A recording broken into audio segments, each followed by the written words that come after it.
कभी सोचा है आपने, गांव की बेटी के पास सपने तो होते हैं, लेकिन उनके सपनों का फैसला वे खुद नहीं लेती। पढ़ाई में अच्छी भी हो तो फिर भी एक उम्र के बाद लोग कहते हैं अब क्या करना है पढ़ लिख के, अब तो शादी करने लायक हो गई है, अब तो शादी कर दो।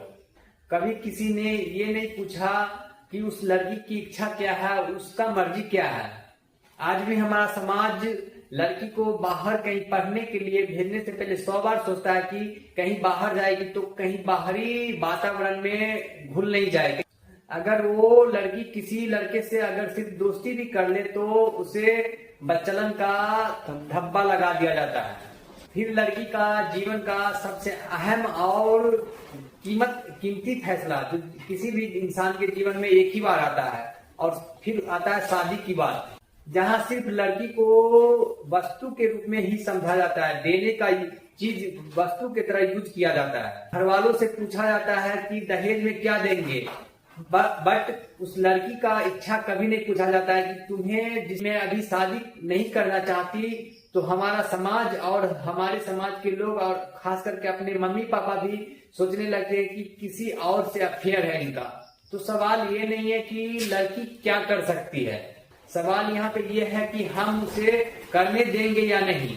आज भी हमारा समाज जहाँ पे बोलता है कि लड़का लड़की में कोई भेदभाव नहीं है, सिर्फ बातें ही करते हैं।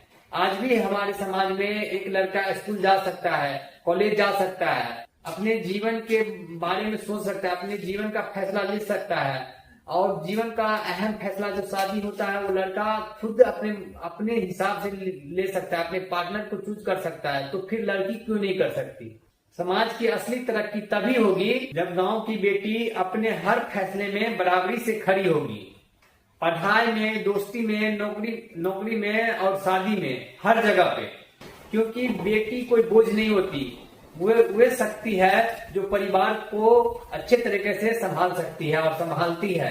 बस जरूरत है उसे उड़ने देने की, उसके हौसले को पंख देने की। अगर आप भी मानते हैं कि हर बेटी को अपना फैसला खुद लेना चाहिए तो इस वीडियो को आगे शेयर कीजिए।